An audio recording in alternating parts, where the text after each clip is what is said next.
좋습니다. 이제 2장 이제 앞에 부분 우리 함께 나눌 텐데요. 2장 시작을 이렇게 보면 그러므로라고 하는 이걸 접속사라고 하죠. 접속사로 시작합니다. 이 그러므로라는 말을 쓴 것은 이제 앞의 내용들을 좀 쭉 설명하고 그 다음에 이제 진짜 내가 하고 싶은 말이 그 다음에 나온다. 뭐 그런 뜻이거든요.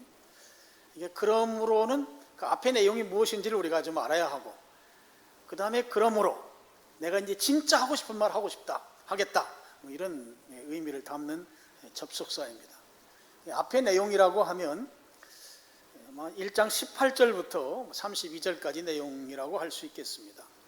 그 내용들은 하나님과 관계없는 사람들 또는 불의한 사람들, 그런 사람들이 살아오는 삶의 모습을 이제 소개한 것이죠. 그 핵심에는 하나님이 아닌 다른 것을 하나님으로 섬기는 것이 핵심에 있습니다. 1장 25절에 그 내용이 나와 있죠. 그로 말미암아 사람들에게 나타나는 삶의 모습이라고 하는 것은 성적으로 타락하고 그리고 사람들과의 관계를 해치는 온갖 행위들을 서슴지 않는 모습, 그런 모습으로 1장 후반부가 소개되고 있습니다. 그러면서 이제 2장을 시작하면서 그러므로 그런 삶의 모습을 가진 그 사람들의 모습 속에서 이제 내가 진짜 하고 싶은 말 하겠다 하면서 하는 말이 이제 판단하는 문제를 이야기하는 거예요. 이 이야기를 한다고 하는 것은 당시에 많은 사람들이 동일한 죄를 범하면서 그 죄를 범하는 사람들 가운데 그 죄에 대해서 왈가왈부, 가타부타, 옳다 그르다 이런 판단하는 사람들이 많이 있었다고 하는 것을 전제하는 그런 표현인 것이죠. 2장 1절을 보면 남을 판단하는 사람아 누구를 막론하고 핑계하지 못할 것은 남을 판단하는 것으로 내가 너를 정죄함이니 판단하는 내가 같은 일을 행함이다 그랬습니다. 자기도 똑같은 일을 하면서 어떻게 남을 판단하느냐 그런 말인 거죠. 여기에 이제 판단한다는 말, 또 정죄한다는 말도 나오고 또 2절에 보면 심판한다는 말도 나와요. 그런데 이런 한국말들은 원래 처음 쓰인 그 성경으로 가서 보면 다 단어가 똑같은 단어를 써요. 헬란말로 크리노라고 하는데요. 이 단어를 다 사용합니다. 그러니까 한국말로는 이렇게 다양하게 번역이 됐지만 이제 실제 헬란말은 한 가지 단어로 되어 있다. 우리가 그걸 좀 생각해야 합니다. 그럼 여기에 이제 판단, 심판, 정죄 이런 것은 결국 이제 나눠놓는다는 말이거든요. 그게 서로 이렇게 확실하게 분리시킨다는 그런 뜻이에요.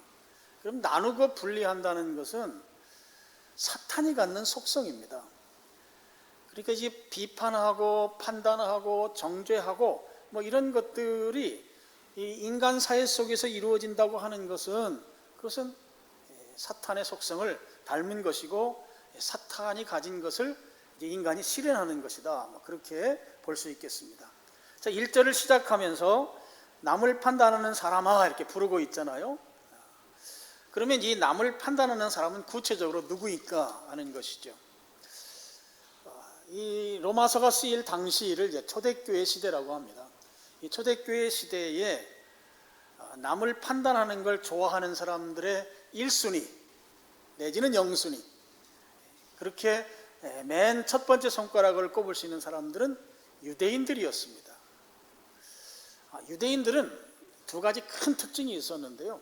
하나는 자기들은 아브라함의 후손으로서 하나님이 특별하게 선택한 민족이라고 하는 자부심이었습니다. 유대인들의 이 자부심은 정말 대단했습니다. 세상 사람들을 둘로 나눈다고 얘기했잖아요. 유대인들은 하나는 유대인이 하나고 나머지는 유대인이 아닌 사람들로 딱 세상 사람 둘로 나눠요. 유대인이 아닌 사람은 그들은 개, 돼지로 취급해요. 사람으로 취급하지 않는다고요. 개, 돼지라는 것은 그만큼 유대인으로서 선택받았다고 하는 이 우월의식, 이게 대단한 사람들이었습니다. 우월의식을 갖고 있기 때문에 동시에 그들에게는 우리는 구원받았다고 하는 그런 의식이 또 있는 거예요. 하나님이 선택했다고 하는 것은 곧 그것은 하나님 우리를 구원했다. 구원했다고 하는 말은 바꿔 말하면 우리에게는 하나님의 심판이나 진노가 없다고 하는 거죠. 유대인들은 이 선민의식이라고 하는 이 이념 때문에 그들은 하나님이 우리를 구원하셨고 동시에 하나님의 심판이나 진노는 우리에게서 해당 사항이 아니다, 그렇게 여겼다고 하는 것입니다. 그런 것까지는 그래도 우리가 봐줄만 한데요, 여기에서 한 걸음 더 나가는 거예요. 한 걸음 더 나가게 되면 어떻게 되는가 하면 우리는 우월하니까 그 우월한 것으로 끝나지 아니하고 우월하지 않다고 여기는 사람들에 대해서 우월하지 않음을 말하는 판단이 거기에 이제 깔리게 되는 거예요. 그래서 이제 판단하는 일이 이들에게는 아주 익숙한 일이 되는 것입니다. 그리고 판단하는데 아주 그 자신감을 갖게 만들어주는 것이 그들에게 있었어요. 그게 바로 구약성경, 율법입니다. 그들이 사람들을 판단할 때 판단의 근거가 필요하잖아요. 근데 그 근거로 하나님께서 그 민족에게 율법을 주셨다는 거죠. 율법은 사람들을 판단하는 판단의 근거로 작동했던 것입니다.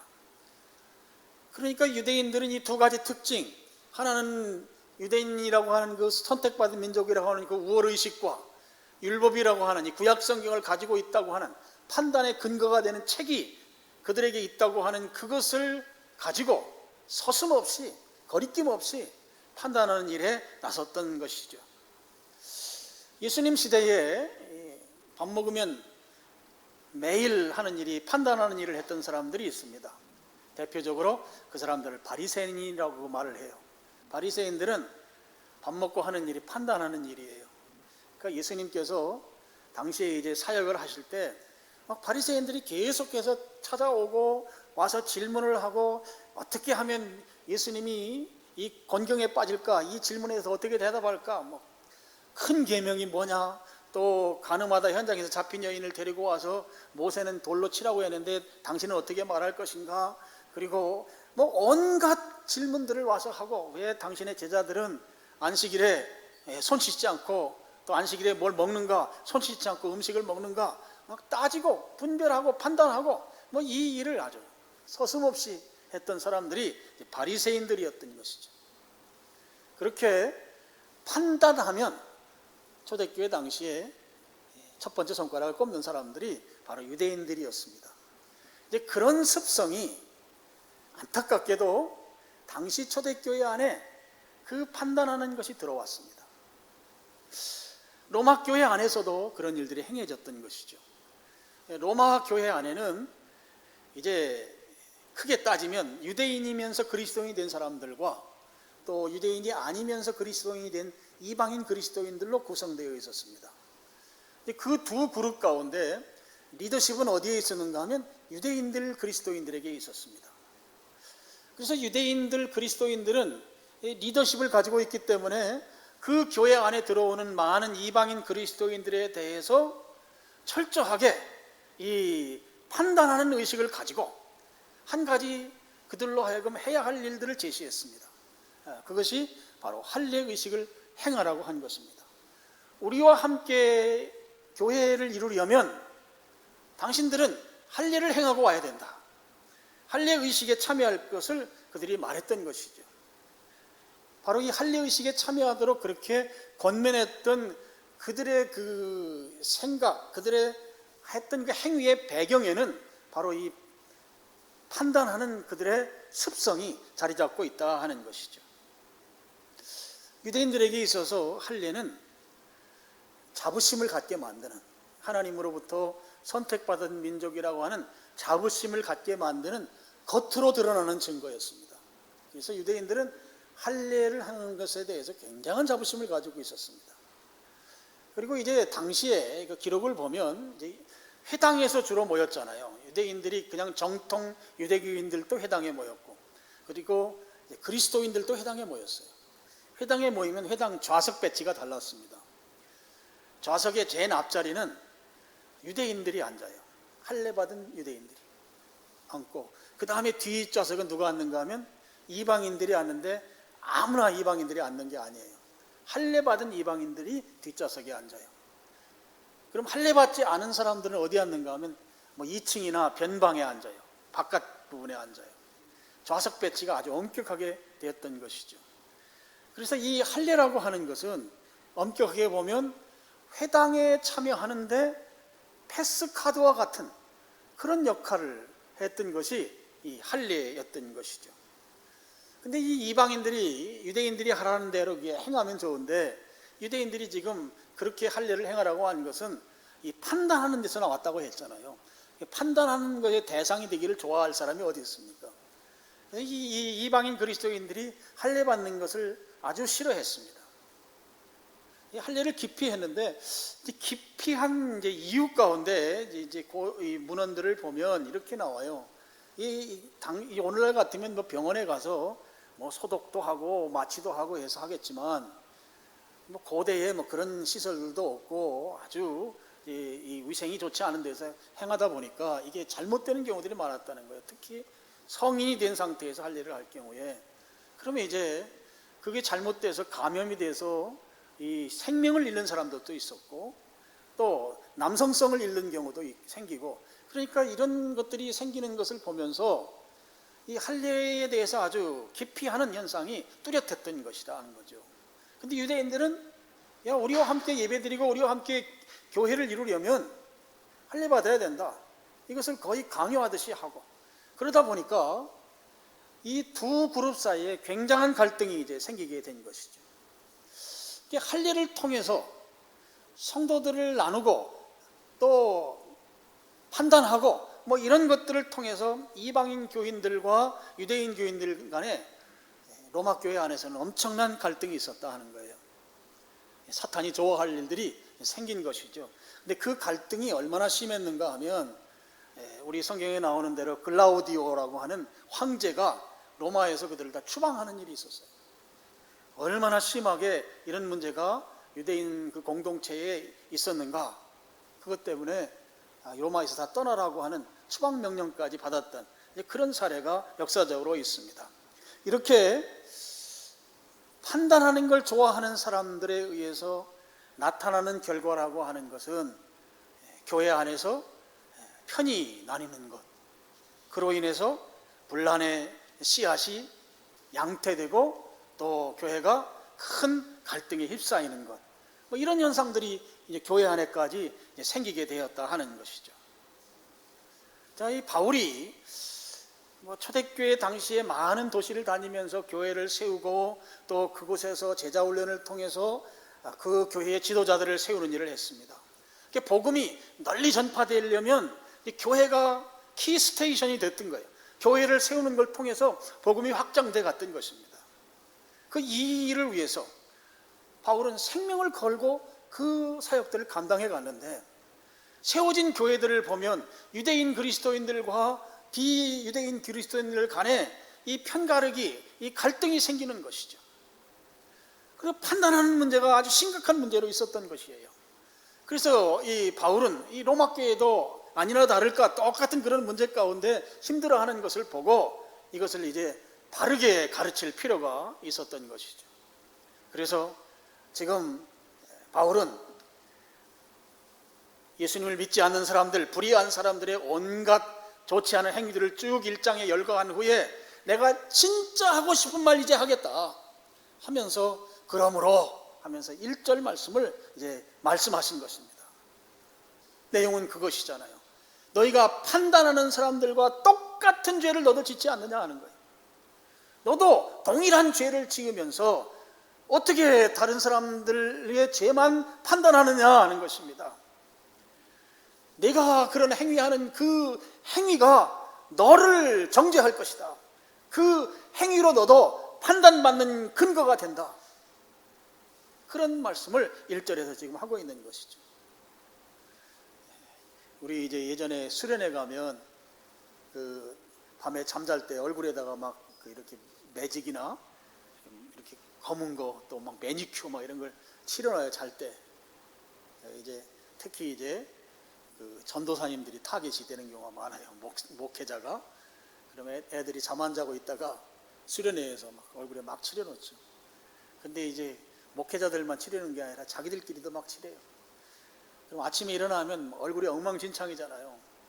다들 참 볼썽사나운 모습이죠. 그러면 서로가 서로를 보고 막 웃죠. 웃고 조롱하고 너는 왜 그 모양이냐. 근데 그 모양이냐 하는 그 사람만 그 모양이 아니고 나도 똑같은 거예요. 나도.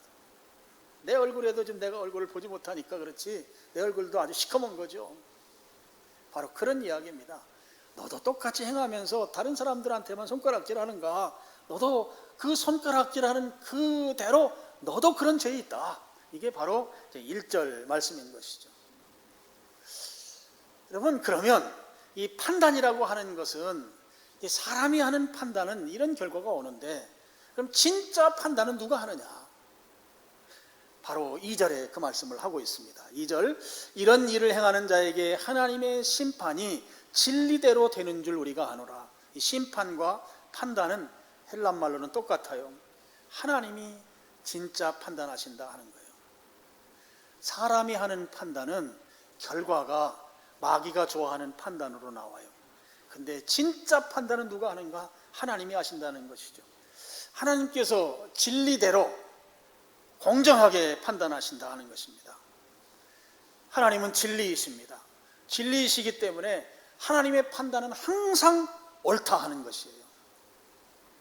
하나님은 항상 옳으신 분이에요. 이걸 이제 신정론 그래요. 하나님은 항상 옳다. 우리가 볼 때 우리의 합리적인 또는 이성적인 상식적인 판단으로 볼 때 저건 불합리해, 저건 옳은 판단이 아니야 라고 여겨지는 것일지라도 하나님이 그게 옳다고 하면 옳다 하는 거예요. 이게 하나님이 진리로 판단하는 것입니다. 그래서 그걸 공의라고 말하죠. 하나님은 항상 옳으세요. 판단의 주체는 하나님이시다 하는 것입니다. 지금 2절에서 하나님이 진리로 판단한다. 이 말씀은 무엇을 내포하고 있는가 하면 사람들이 하는 판단은 진리대로 판단하지 않는다라고 하는 그 의미를 내포하고 있는 거예요. 하나님의 판단과 사람의 판단은 근원적으로 다르다 하는 것이죠. 인간의 판단은 공정하게 판단이 될 수 없다라고 하는 그런 말씀인 것입니다. 말씀드린 대로 사람의 판단은 결국 편가르기를 하게 되고 그것으로 인해서 분란이 생기고 사탄이 좋아하는 결과를 만들어낼 뿐이죠. 그래서 사람이 판단이라고 하는 것은 하나님의 판단과 근본적으로 다르고 사람은 진리대로 판단할 수 없는 존재라고 하는 것이 하나님이 공정하게 진리로 판단한다고 하는 이 선포 속에 담겨져 있는 의미이다 하는 것이죠. 여러분, 그런데도 우리 사람은 판단하기를 좋아합니다. 이 좋아하는 우리의 습성 가운데는 두 가지 크게 오해하는 것이 있습니다. 그 오해 가운데 한 가지는 사람의 판단은 하나님의 판단과 같다고 하는 오해입니다. 내가 하는 판단이 곧 하나님이 하는 판단과 똑같다고 하는 그런 의식이 자리 잡고 있다고 하는 것이죠. 제가 말씀드린 대로 판단, 심판하는 것은 하나님의 영역입니다. 사람은 판단해서는 안 되는 존재예요. 그런데 그 하나님의 영역을 사람이 침범한 거예요. 그 영역을 점유해서 사람도 지금 판단하다 보니까 착각하는 거예요. 나도 하나님처럼 같은 판단을 하고 있다라고 하는 착각이라는 것이죠. 여러분, 판단은 하나님의 고유 영역이에요. 그래서 사람은 판단하면 안 되는 것이에요. 판단의 주체가 하나님이시기 때문에 예수님조차도 판단하지 않는다는 말씀을 하신 적이 있으세요. 우리 요한복음 8장 15절 16절 말씀을 스크린 보시고 같이 쭉 한번 읽어보겠습니다. 시작. 너희는 육체를 따라 판단하나 나는 아무도 내 판단이 참되니 이는 내가 혼자 있는 것이 아니요 나를 보내신 이가 나와 함께 계십니다. 사람들을 향해서는 너희는 육체를 따라서 판단한다 그랬어요. 그러니까 이 판단이 옳은 판단은 아니다. 육체를 따른다는 것은 겉으로 드러나는 것 보고 판단한다는 말이거든요. 어떤 조건이나 어떤 신분이나 어떤 상황이나 또는 사람이 가지고 있는 이념이나 뭐 이런 것을 통해서 판단한다는 것이죠. 이게 육체를 따라 하는 판단, 그걸 사람들이 한다는 거예요. 그런데 예수님은 뭐라고 말씀하는가 하면 나는 판단 안 는다는 거예요. 이 말은 판단은 하나님의 영역, 아버지 하나님의 영역에 있는 것이다 라고 하는 선포인 것이죠. 그러면서 이제 16절에 만일 이랬잖아요. 만일. 이게 가정하는 것이죠. 나는 판단하지 않지만 내가 만약에 판단한다면 조건을 말하는 거예요. 그 판단은 참되다. 내 판단은. 왜냐?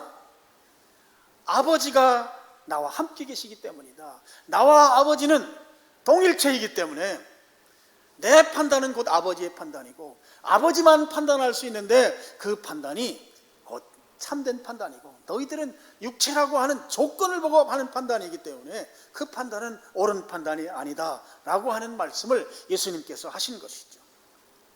여러분, 판단은 하나님의 고유 권한이다.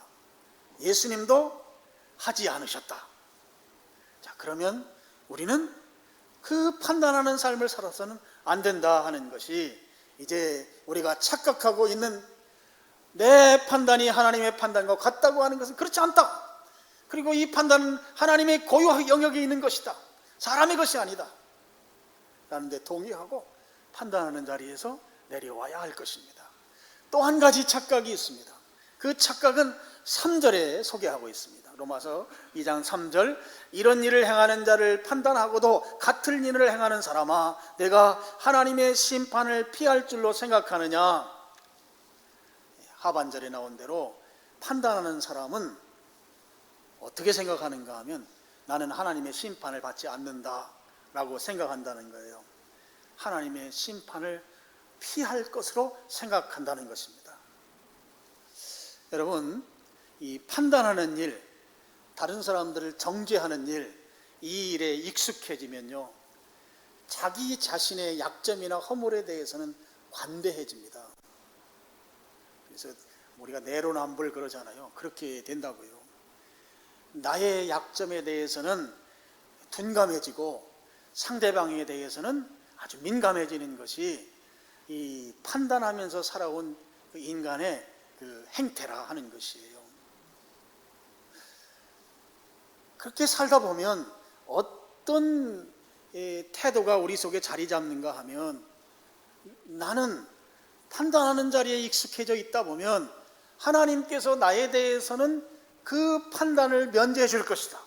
그 판단으로 심판으로부터 하나님은 나를 심판의 대상으로 삼지 않을 것이다 라고 생각하게 된다고 하는 것이란 말이에요. 그래서 3절은 여기에 이제 중간에 보면 같은 일을 행하는 사람아 그랬거든요. 여기 사람아 라고 하는 말에 그 헬라어 성경을 보면 앞에 오라는 말이 나와요. 우리 한국말의 오와 똑같아요. 헬라 말도 오, 이 사람아 이런 뜻이에요. 이 말이 이제 문장의 맨 앞에 나와 있어요. 이 의미는 뭔가 하면 자기가 행한 일들이 똑같이 죄를 지으면서 그게 심판의 대상인 일도 모르고 자기는 심판받지 않을 것으로 생각하며 살아가는 이 사람들아 하면서 그 안타까워하는 그 탄식하는 의미가 담겨 있는 말이 여기 사람아라고 하는 말 속에 들어있어요. 얼마나 답답하면 자기들이 죄 짓고 자기들도 똑같은 죄 지으면서 다른 사람들 죄 짓는다고 막 손가락질하고 판단하는 그것이 자기들도 해당된다고 하는 것을 모르고 사람들을 향해서 계속해서 판단하고 나는 심판받지 않을 거야 라고 스스로 착각하고 사는 이 안타까운 인생들아 이 말인 거예요. 더군다나 질문형으로 돼 있잖아요. 의문문으로. 의문문은 강조할 때 성경에 쓰는 방식이거든요. 3절이 묻는 말 형식으로 돼 있잖아요. 얼마나 안타까우면 그렇게 질문을 했겠습니까? 그래서 4절은 하나님의 심판을 피할 수 있다고 생각하는 사람들이 좀 제발 정신 차려라. 그러면서 4절은 회개할 것을 촉구하고 있는 내용이 4절 말씀입니다. 혹 내가 하나님의 인자하심이 너를 인도하여 회개하게 하심을 알지 못하여 그의 인자하심과 용납하심과 같이 길이 참으심이 풍성함을 멸시하느냐. 여기 회개라는 말이 나오죠.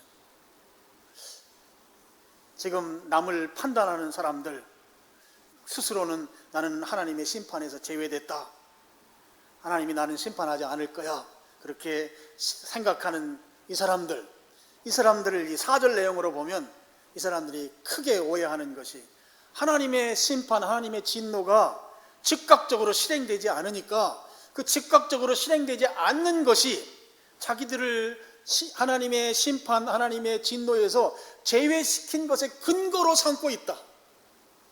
4절이 지금 그렇게 말씀하고 있습니다.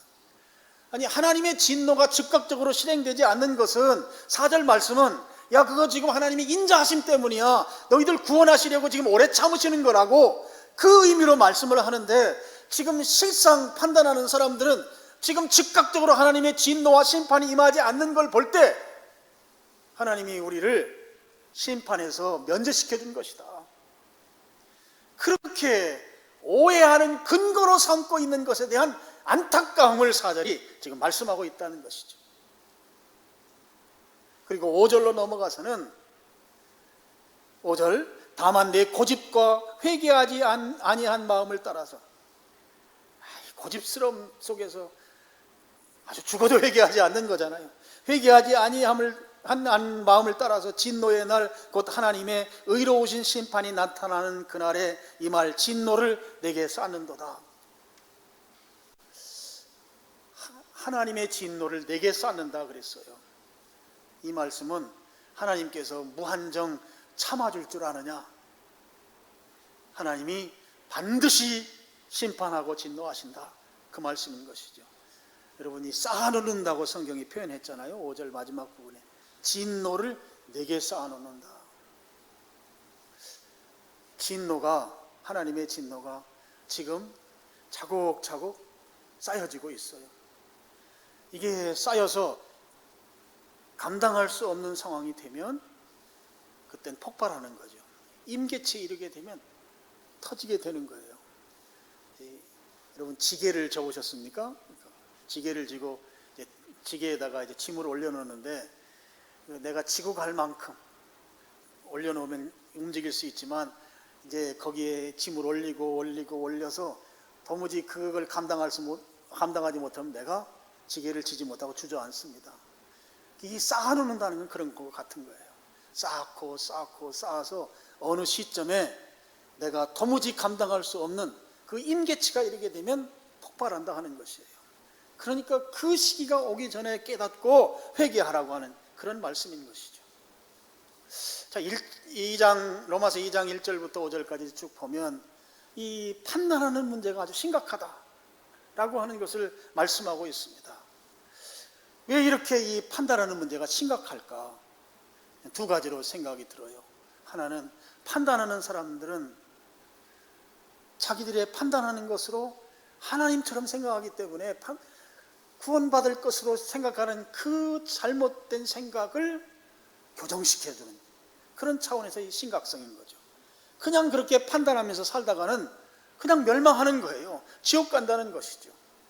유대인들에게 대표적으로 자기들은 유대인이라고 하는 이 특권의식, 선민의식과 율법이라고 하는 이 판단의 근거를 가지고 있는 그것 때문에 하나님이 그들을 구원하지 않는다고 하는 것입니다. 내가 무엇 가지고 있어서 그것 때문에 구원받는 게 아니다. 판단하는 자의 결국은 멸망하는 것 때문에 이렇게 성경이 심각하게 말씀하고 있다 하는 것이죠. 제가 이 말씀을 묵상하면서 그런 생각했어요. 여러분, 그 모태신앙 있잖아요. 어머니 태중에서부터 예배당을 출입한 사람들이나 아니면 어린 시절부터 교회 다녔던 사람들이 가지고 있는 특성이 하나가 있습니다. 이들은 교회의 생리를 너무나 잘 알아요. 어린 시절부터 교회를 다녔기 때문에 교회가 가지고 있는 약점도 잘 알고요, 또 교회가 갖고 있는 어떤 특별한 특징들도 잘 압니다. 그리고 어려서부터 교회 다녔다는 건 부모님이 신앙생활을 했다는 거잖아요. 그러니까 그가 살고 있는 집안의 문화가 기독교 문화예요.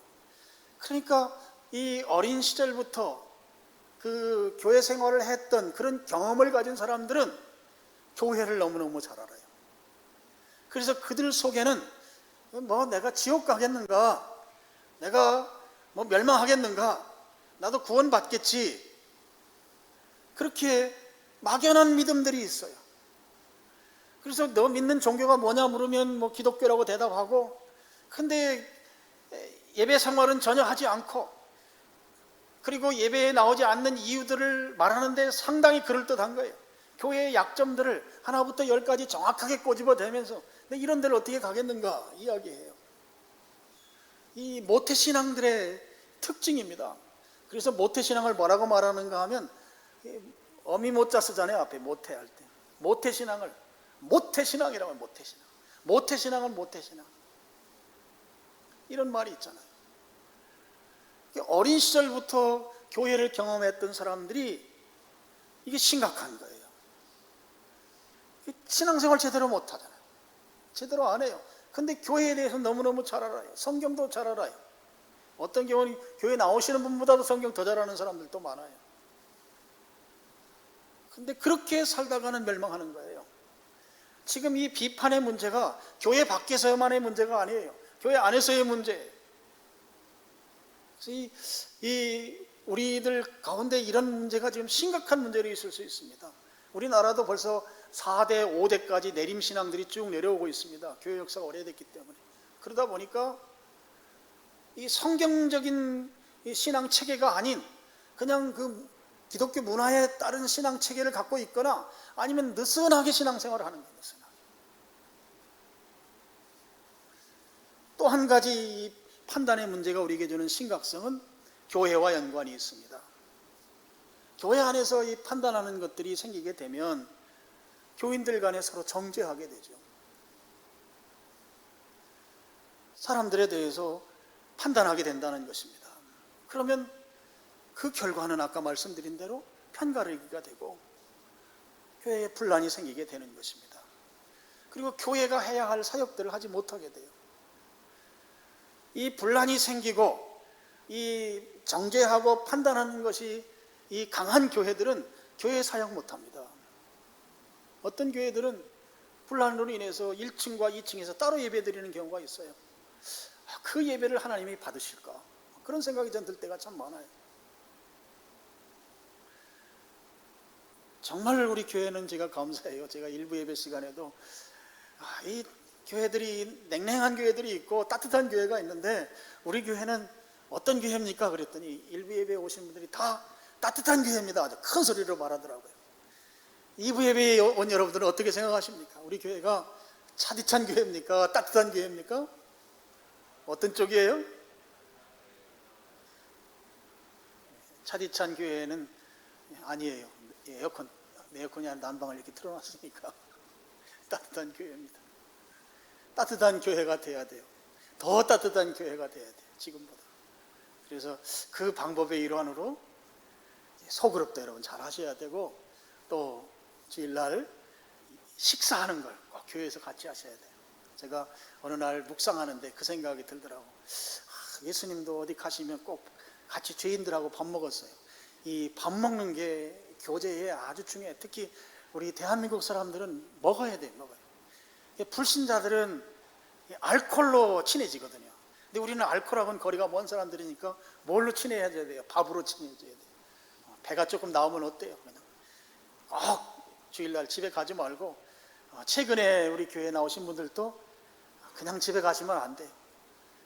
교회에서 같이 식사하시고, 식사해야 좀 얼굴도 알고, 식사할 때 마스크 벗으니까 이렇게 생기신 분이시구나 좀 알게 되고, 식사하면서 한마디라도 나누게 되고.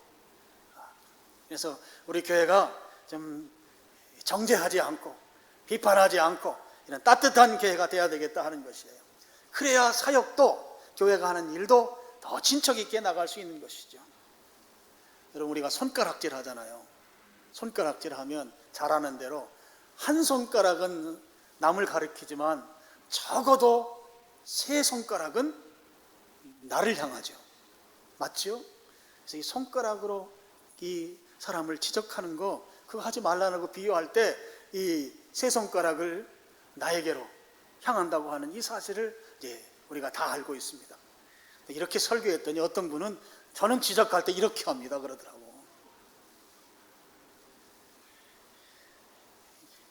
여러분, 이 판단하는 거 우리 속에 아주 습성으로 고질적으로 자리 잡고 있지는 아니한지 잘 살펴봐야 합니다. 그래서 성경은요, 비판하지 말라고 말씀하고 있어요. 마지막으로 우리 마태복음 7장 1절로 13절 말씀을 우리 같이 한번 또 쭉 읽어보겠습니다. 여기에 비판은 앞에 나오는 판단이나 정죄나 심판이나 헬란말로는 똑같은 단어를 쓰고 있어요. 우리 같이 읽겠습니다. 시작.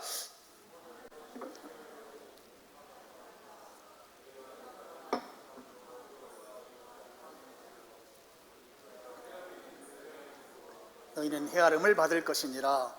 어찌하여 형제의 눈 속에 있는 티는 보고 내 눈 속에 있는 들보는 깨닫지 못하느냐.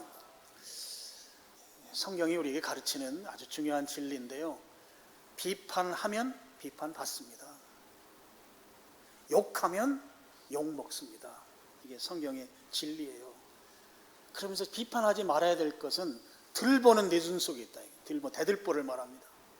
엄청나게 크죠. 대들보 하면 그것이 내 눈 속에 있고 상대방 속에는 티, 잘 보이지도 않는 티가 있는데, 야, 지금 내가 더 비판받을 대상이야, 그 말씀을 하는 거죠. 그러니까 비판하지 말라는 것입니다. 말씀드린 대로 이 비판이 교회 안에 있게 되면 교회는 어려워지는 것이에요. 정말 감사한 것은 우리 교회 안에는 비판이 없는 줄로 제가 믿습니다. 비판하면요, 김집사파, 박집사파, 파벌이 생겨요. 우리 교회 안에 그런 게 없어서 너무너무 감사해요. 이런 교회로, 그렇게 아주 화목하고 따뜻한 교회로 계속해서 성장해 나갈 수 있기를 축원합니다. 여러분들이 그 일에 주역이십니다. 그 일을 정말 잘 해나갈 수 있으면 좋겠어요. 자, 비판하지 말라고 지금 말씀하셨습니다. 이제 결론입니다. 그럼 우리는 어떻게 해야 할 것인가? 두 가지를 해야 합니다. 하나는 비판하지 않고 분별해야 합니다. 비판은 하면 안 되는 것이고, 그러면 뭐 해야 되는가? 분별해야 합니다. 비판과 분별의 차이, 여러 다르게 설명할 수 있지만 한 가지로 간략하게 설명하면, 비판은 대상이 제3자입니다. 다른 사람, 남이에요. 남을 비판하는 것이에요. 그럼 분별은 무엇인가 하면, 분별은 내가 대상입니다. 내가. 대상이 달라요. 비판하는 것은 남을 대상으로 하고, 분별은 내가 대상이에요. 그럼 왜 분별해야 하는가? 하나님의 뜻을 찾아서 순종하기 위해서 분별하는 거예요. 이렇게 주님을 섬기는 것이 옳을까? 아니면 저렇게 하는 것이 옳을까? 예전에 어떤 분이 개업을 하고 나서 막 친구들이 그러더라는 거예요. 고사를 지내야 된다고. 그래서 고사를 지내야 사람들이 그래도 내 가게 개업한 거 알고, 그러니까 고사 지내자. 돼지 머리 갖다 놓고 고사 지내. 나 그래도 가끔 교회도 가고 그러는데 어떻게 고사하냐? 그러니까, 야, 고사가 무슨 우상 숭배인가? 그냥 문화지. 그냥 개업하면 다 사람들 다 하는 거잖아. 그러면서 친구들이 막 권면했다는 거예요. 이럴 때 필요한 것이 분별이에요. 분별. 이 고사를 지내는 것이 이게 주님이 기뻐하실까? 잘 분별해 보니까 고사를 지내면 안 되겠다는 거예요. 그래, 사람들이 고사 안 지내서 모르면 좀 어때? 그러면서 고사 지내는 것을 하지 아니하고 그냥 개업해서 예배를 드렸다는 것이죠. 이럴 때 하는 것이 분별인 거예요. 어떻게 하면 하나님의 뜻을 더 잘 순종하고 따를 수 있겠는가 할 때 필요한 것이 분별하는 것입니다. 그래서 비판하지 말고 분별하자. 이게 우리가 이 세상을 비판하지 않으며 살아가는 첫 번째 행해야 될 태도입니다. 또 한 가지는, 그럼 다른 사람들에게는 어떻게 할 것인가? 다른 사람들에게는 우리 설교 모두에 여러분이 하신 대로 축복해야 합니다. 축복하고 격려하고 또 기도해주고, 이 일들을 해야 하는 것이죠. 여러분, 비판하면 비판받는다고 하는 것이 성경의 진리입니다. 욕하면 욕먹는단 말이죠. 그러니까 내가 하기 싫은 거, 내가 받기 싫은 거를, 그걸 다른 사람에게 하면 결국 내가 하기 싫은 그게 내게로 돌아온다 하는 것이 성경의 진리다 하는 거예요.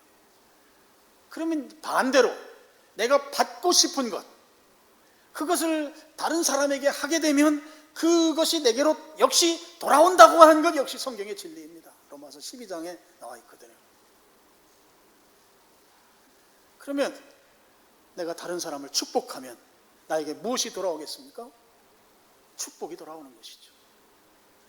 교회의 다른 지체들을 축복하는 거예요. 또 격려해 주는 것이죠. 또 중보기도 해주는 거예요. 그러면 그렇게 해준 것이 나에게 다시 돌아온다고요. 나에게. 여러분 정말 복받기를 원하세요? 그러면 축복하세요. 축복하세요. 내가 가진 것을 다른 사람을 위해 나누면 내게 다시 돌아오는 거예요. 내게 다시. 하나님께서 알지 못하는 것들로 내게 축복해 주시는 거예요. 물질을 나누면 물질이 돌아와요. 주님 앞에 헌금하면 그 헌금한 대로 하나님께서 내게 다시 갚아주시는 거예요. 그것에 대해서는 성경에서 한번 실험까지 해보라는 거예요. 실험 한번 해봐라. 그만큼 성경은 아주 단호하게 이야기하고 있습니다. 그래서 여러분, 스스로에 대해서는 분별하고 다른 사람들은 축복하는 것, 이게 그리스도인의 삶입니다. 오늘 성경에서 비판에 대해서 판단하는 것에 이렇게 심각하게 말씀했는데 그 판단이 어떤 결과를 가져오는가?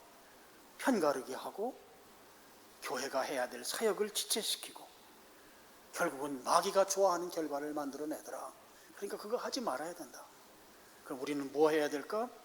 잘 분별해서 하나님의 뜻을 따르고 그리고 다른 사람들, 교회의 다른 지체들에 대해서는 축복하고 격려하고 기도해주고 그렇게 하면 그것이 다시 내게로 다 돌아온다.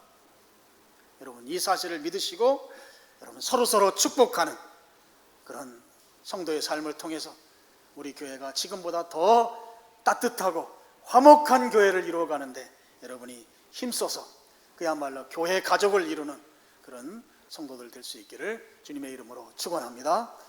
기도하겠습니다. 아버지 하나님 감사합니다. 오늘